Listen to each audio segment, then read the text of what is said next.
So President Trump got some bipartisan cheers when he brought up Venezuela in his State of the Union address. Take a look. 2 weeks ago, the United States officially recognized the legitimate government of Venezuela and its new president, Juan Guaido.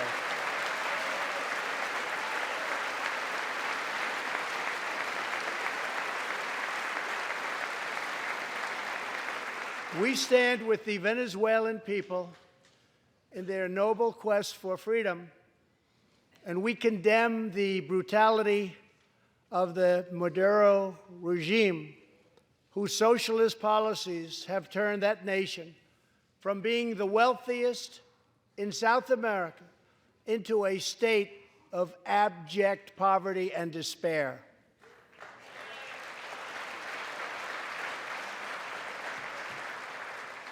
Here in the United States, we are alarmed by the new calls to adopt socialism in our country. America was founded on liberty and independence, and not government coercion, domination, and control. We are born free, and we will stay free.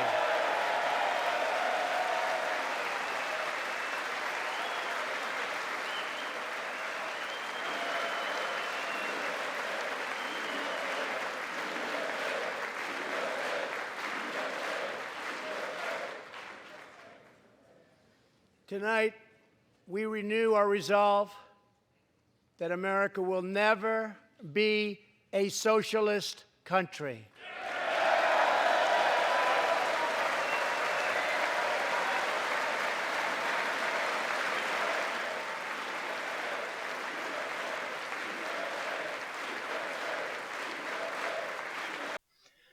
I hope you were paying attention to which Democrats were cheering there, because that's a giant sign that they're not your friend. Now, let me be clear about something. What's happening is there are some sly, misleading tricks that are occurring there. Of course, most importantly, the idea that you can accurately sum up the movement in what's happening in the U.S. right now as socialist, full stop. That's just not true. If you look at the politics of Bernie Sanders, Alexandria Ocasio-Cortez, Justice Democrats, what you have here, by and large, is a giant social democratic movement. So what that means is you'd be hard-pressed to find comments on the record of any of these people leading this movement that say, point blank period, I have a post-capitalist philosophy and I want to completely democratize the workplace in every workplace in this country. You're not going to find that. You want to know why? Because nobody said that.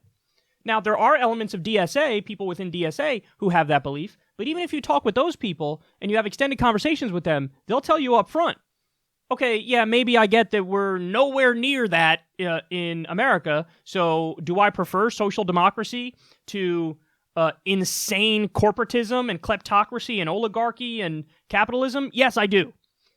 So it's just, he's not accurately stating what this populist left movement is. Now, with that misstatement, it allows him to look like, oh, I'm the person who's standing in between the American people and this terrible ideology. But in reality, no. He's standing in between the American people and the policies that they overwhelmingly prefer. So what is this movement based on? This movement is fighting for Medicare for all. 70% of Americans want Medicare for all. Free college. 58% of Americans want free college. End the wars. Only 17% of Americans still want to be in Afghanistan. Legalizing marijuana. 62% of Americans want to legalize marijuana. Raise the minimum wage. 80% of Americans want to raise the minimum wage. I can go on and on all day. You know, raising taxes on the top 1%, people who make over $10 million a year, a 70% top marginal tax rate for every dollar above that $10 million in income per year. 59% of Americans support that. Even a majority of Republicans support that. So, and actually it depends. Some polls say 70% of Americans support that top 70% marginal tax rate. So, in other words, this movement that Trump is calling socialism is not socialism full stop. It's social democracy, and it's overwhelmingly popular. And Nancy Pelosi and half the Democrats are cheering, America will never be a socialist nation. Make no mistake about it. Nancy Pelosi and the corporate Democrats, they are putting their middle finger up to social democracy there. That's exactly what they're doing. That is a snub to AOC.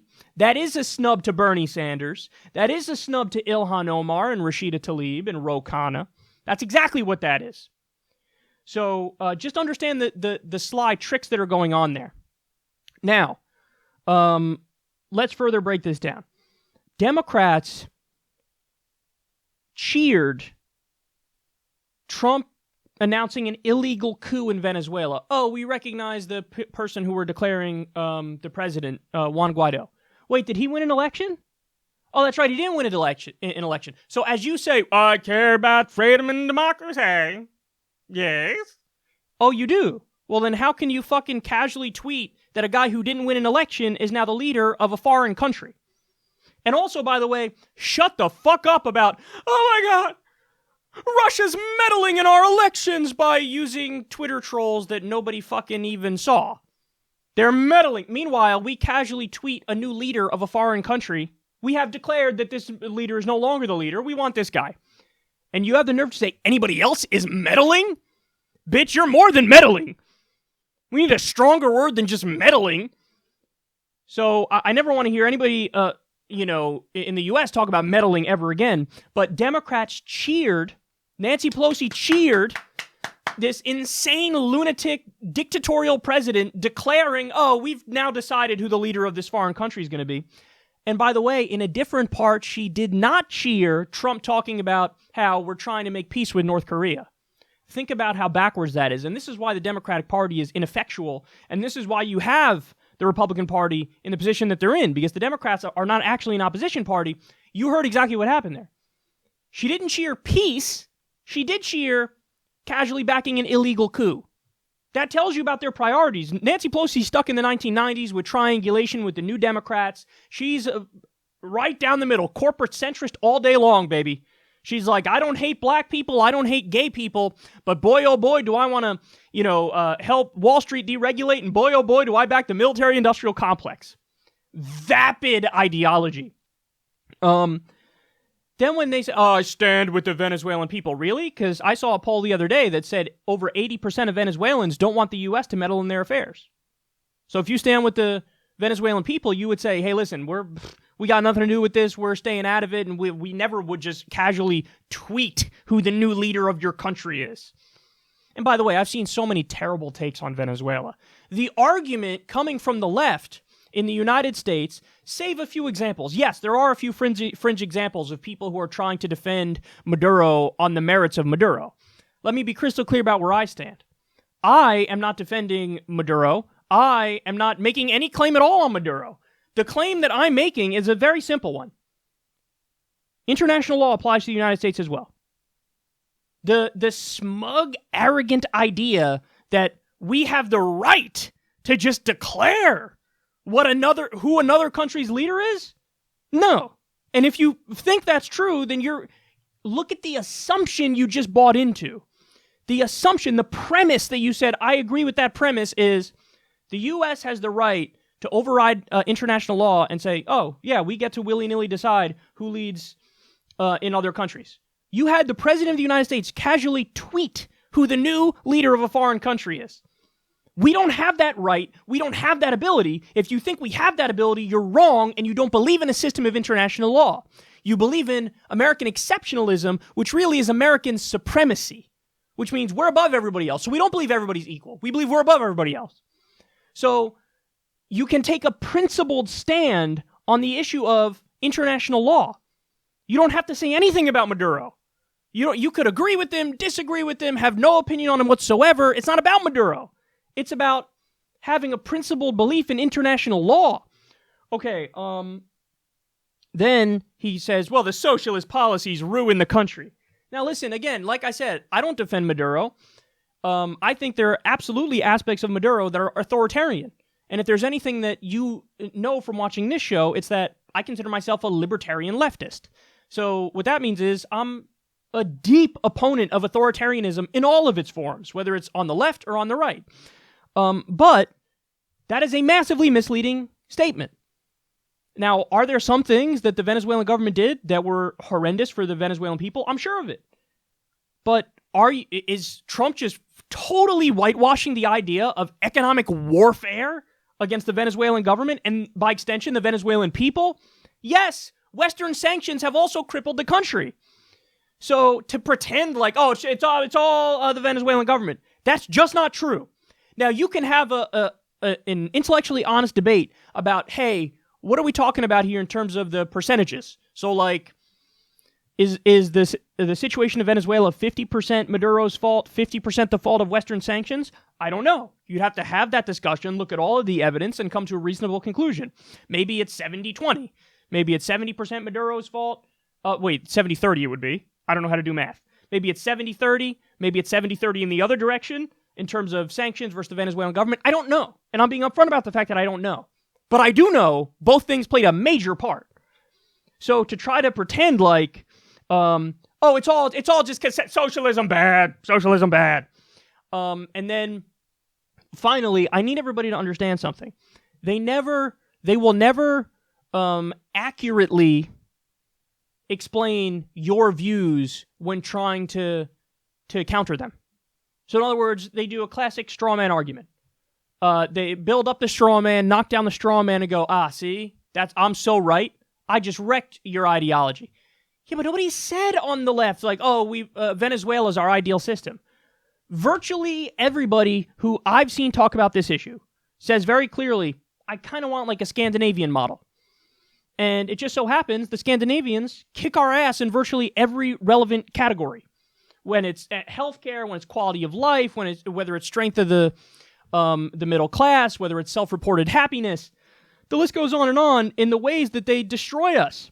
So they never say, oh, by the way, here's your ideology. It's represented in Sweden, and here's why that's bad. Because they can't make that argument. And the few people who have tried to make that argument, they've become a fucking living parody. It's what happened with a Fox business host who tried to take on that argument. I think it was with Denmark. Scary Denmark, so bad. And then people from Denmark, including politicians, were laughing her out of the room and breaking down everything she said and explaining how it's factually wrong. And so in order to defeat you, they have to strawman you, which says what? They can't defeat you. So I think that's incredibly telling. And actually, last point is, notice what Trump said there. He goes, well, this country was not built on socialism. This country was built on liberty and independence and freedom from government coercion and control. Listen, there are many aspects of this country that I love. Many aspects of the Constitution that I love. I love freedom of speech. I love separation of church and state. I don't think our entire system is something we should scrap, okay? There's plenty of aspects of this country I would defend. But who are we kidding? This country was also built on Native American genocide and slavery.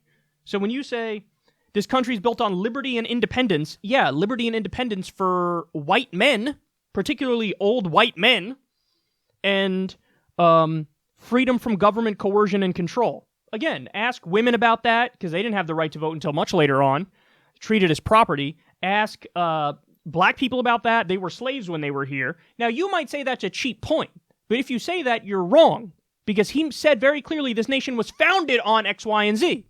Totally whitewashing our founding. Now, again, I just told you I would defend many aspects of this country, like freedom of speech, like protection from unreasonable search and seizure, the Fourth Amendment, protection from cruel and unusual punishment, the Eighth Amendment. There's a lot about this country that I love, and I love dearly.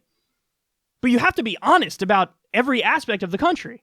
And you also have to be honest about the legacy of socialism in our own country. Because there are, if you say socialism is the government, well then yeah, we also already have many socialist aspects in this country. The classic example people give are roads and the fire department and policemen, and these guys love the military, but then they also slam socialism. Well, the military is the government. Another example of amazing social democracy in this country is Medicare, Medicaid, and Social Security. And by the way, those programs poll overwhelmingly popular. Overwhelmingly. They're the most popular programs in the country. And by the way, FDR, social democratic president we had, got elected 4 times and died in office. And he was such a dominant force. And he was so popular that the Republicans had to come up with, hey, maybe we should do term limits, because if we don't do term limits, we're never going to get elected, because America will never say no to a social democrat. So, unsurprisingly, Trump's explanation of things is dead wrong.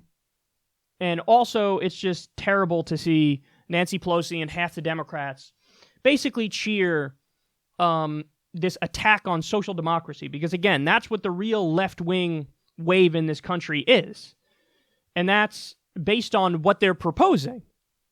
It's overwhelmingly popular, and you have the most powerful man in the world smearing that movement, and the opposition party, half of the opposition party cheering it. And you saw Bernie's face as they were cheering that. You saw Alexandria Ocasio-Cortez's face. And basically what their face is saying is, oh yeah? We'll see what happens, big guy, because I got news for you. We have momentum, you have dick.